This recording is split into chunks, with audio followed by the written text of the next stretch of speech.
رانا صاحب شامل گفتگو کر لیتے ہیں. ہم اس میں جوائن کر چکے ہیں جی ڈی اے کی رہنما ساحرہ بانو صاحبہ. ساحرہ بانو صاحبہ بہت شکریہ آپ کے وقت کا. اچھا ساحرہ بانو صاحبہ یہ تو بتائیے گا کہ بجٹ بھی آ رہا ہے اور بجٹ کی تیاری بھی ہو چکی ہے اور بجٹ پہ ساری چیزیں بھی کلیئر اب تو ہونا شروع ہو گئی ہیں. آپ کو نظر آتا ہے کہ بجٹ کے بعد بجٹ دینے والے ہوں گے؟ نہیں جی، بجٹ پہلے تو آپ تصحیح کر لیجئے کہ بجٹ یہ جو اسمبلی میں بیٹھے ہوئے ہیں کیا انہوں نے بجٹ دینا ہے؟ بجٹ تو آئی ایم ایف بنا کر دے گا. کہ وہ پہلے بھی یہی ہوتا تھا کہ ٹیبل کے دونوں طرف آئی ایم ایف کے ایجنٹس بیٹھے ہوئے ہوتے تھے، لیکن اب تو ٹوٹلی بجٹ انہوں نے بنا کر دینا ہے.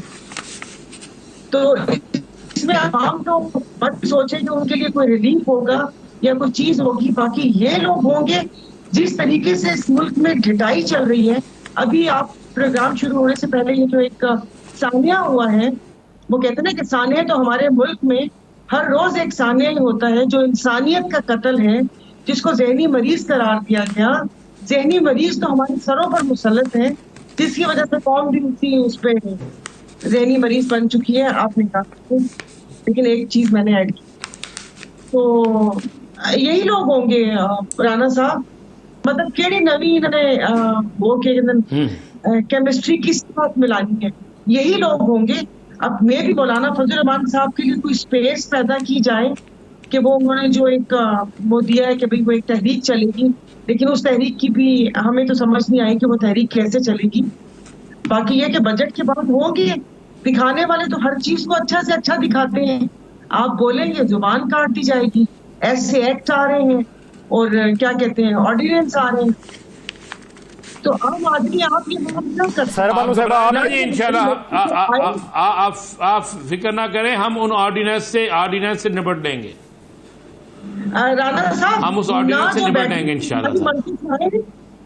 نہ وہ ہماری مرضی سے، نہ عوام کے مینڈیٹ سے آئے ہیں، نہ وہ عوام کی خواہش پہ جائیں گے. عوام کی تو خواہش ان کو لانے کی تھی نہیں، لیکن عوام کی خواہشوں کو روند کر جب ان کو مسند پہ بٹھا دیا تو پھر نپٹے. مر تو ہم ویسے ہی رہے ہیں، بھلے وہ گندم سکینڈل ہو، باردانہ کا مسئلہ ہو، پانی کا مسئلہ ہو، لوگوں کو ذہنی مریض بنا کر کمروں میں بند کر دینا ہو، کچھ بھی ہو، عوام تو پیس رہی ہے.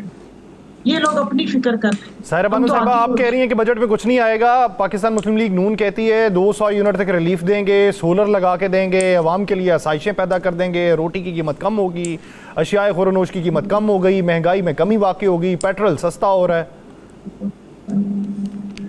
پیٹرول کب تک جس پہ گئی تھی یہ حکومت 150 تک وہاں تک لے کر آ رہے ہیں تو پھر تو میں مانتی ہوں. اور بجلی کا تو انہوں نے جو عذاب ہمارے گلے میں ڈالا ہے آئی پی پیز کی صورت میں، وہ تو مرتے دم تک نہیں ختم ہو سکتا. کیا 200 یونٹ بجلی کا ریلیف دیں گے؟ اور یہاں پر ہمارے ملک میں کوئی بھی کسی بھی چیز کا میکینزم ہے کہ آپ اگر اس غریبوں کو سبسڈی بھی دے رہے ہیں تو وہ وہاں تک پہنچے؟ اور 200 یونٹ فری کر کے وہ جائے گا تو آپ کے اور میرے ٹیکس سے ہی جائے گا نا. انہوں نے کون سا اپنی جائیدادیں بیچ کر انہوں نے وہ کرنا ہے؟ اور باقی اگر سولر کا، کیوں ایک بیٹے نے جو سولر امپورٹ کرنے تھے اس میں سے کیا صحیح نہیں کمایا؟ جو ابھی بھی سولر کا کچھ کرنا ہے کہ لوگوں کو سولر دیں گے اور اس کے بعد اس کے اوپر بھی ٹیکس لگا دیں گے. ان کو بولیں کہ جو بنیادی ضروریات ہیں وہ عوام کے دروازے تک پہنچائیں، اور عوام نے آپ کو نہیں چنا، برائے مہربانی گھر چلے جائیں. آپ جی ڈی اے کی ایک میٹنگ ہوئی ہے، جی ڈی اے کی ایک میٹنگ ہوئی ہے، اس کے بعد مغارہ صاحب نے دوبارہ میٹنگ رکھ لی ہے پیر صاحب نے، اور کوئی تحریک چلانے کی سننے میں آیا کہ مولانا فضل الرحمان سے میٹنگ کے بعد کوئی تحریک چلانے کے پروگرام بنا ہے. تو اجازت مل گئی ہے آپ لوگوں کو تحریک چلانے کی؟ دیکھیں کیسی باتیں کرتے ہیں، دل جلانے والی باتیں کرتے ہیں. مطلب کس سے ہم لیں گے اجازت؟ میں اس میٹنگ میں تھی، جو باتیں ہوئی ہیں وہ سب واضح ہوئی ہیں. بات یہ ہے کہ یہ فیصلہ ہوا ہے کہ ابھی اپنا کندھا نہیں دیں گے ہم کسی کو بندوق چلانے کے لیے. نہیں، آپ کہتی ہیں کہ کس سے اجازت لینی ہے؟ آپ ہی پریشان تھیں اور آپ کو معلوم نہیں تھا کہ وہ سکوت کیوں طاری ہے وہ بڑی عید کے چھوٹی عید کے بعد. تو وہ سکوت طاری پہ آپ نے اشارہ دیا تھا، ہم نے تو کوئی بات نہیں کی تھی. جی کہ کیا لایا عمل تیار ہوگا، وہ آپ کی بات بالکل صحیح ہے. وہ کہتے ہیں نا کہ کچھ باتیں بس یوں بھی ہیں اور یوں بھی ہیں، لیکن جو فیصلہ ہوا، آپ نے دیکھا ہوگا کہ الیکشن سے پہلے ایک اتحاد بنا تھا سیٹ ایڈجسٹمنٹ کے نام پر، جس کی مطلب مجھے بہت تکلیف تھی. میں نے اپنا اظہار بھی کیا تھا قیادت کے سامنے. لیکن دیکھ لیجئے گا ایم کیو کہاں ہے, مولانا صاحب کہاں ہیں. اب مولانا صاحب نے اپنی سیٹس بھی لی, پھر جو reserve seat P T I کی سب جماعتوں نے شب خون مارا, اس میں سے بھی حصہ لیا. پھر ملک کے وسیع تر مفاد میں آپ نے یوسف رضا گیلانی کو سینٹ میں ووٹ کیا. پھر آپ کی ساتھ سے پھر خفیہ ملاقاتیں اور ادھر ادھر ملاقاتیں چل رہی ہیں. تو مطلب بیچ میں رہ کیا گیا ہمیں یہ سمجھ نہیں آئی. بات اجازت کی نہیں ہے, جب ہمیں بھی سمجھ آ جائے.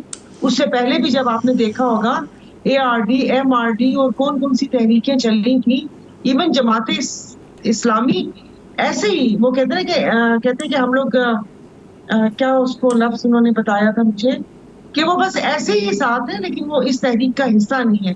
کیونکہ پھر جب بات ہو جاتی ہے جس جماعت کی, وہ اپنے فائدے چیزیں لے کر سائڈ پر ہو جاتے ہیں اور پھر باقی وہ بیچ منظار میں چھوڑ دیا جاتا ہے. تو اب دیکھیں. اچھا سائرہ صاحبہ, آپ کے تو سندھ کے بڑے پولیس افسران کے سابقہ موجودہ افسران کے دبئی میں بڑے بڑے کاروبار اور بڑی بڑی جائیدادیں نکلی ہے, تو یہ سندھ اور بلوچستان ہی زیادہ مستفید کیوں ہے؟ قانون نہیں ہے یہاں پر قانون نہیں ہے. آپ یہاں پر آ کر آپ رہیں اور اس کے بعد عام انسان کی زندگی دیکھیں کہ وہ کہتے ہیں نا کہ یہاں پر لا اینڈ آرڈر ہی نہیں ہے. یہاں پر جس کی لاٹھی اس کی بھینس والا معاملہ ہے. یعنی آپ یہ کہتی ہیں کہ ابھی تو شروعات ہے, حقائق تو اور بعد میں منظر عام پہ آئیں گے. پروگرام کا وقت ختم ہونے والا ہے. بہت شکریہ سائرہ بانو صاحبہ اس حوالے سے اپنے کے لیے.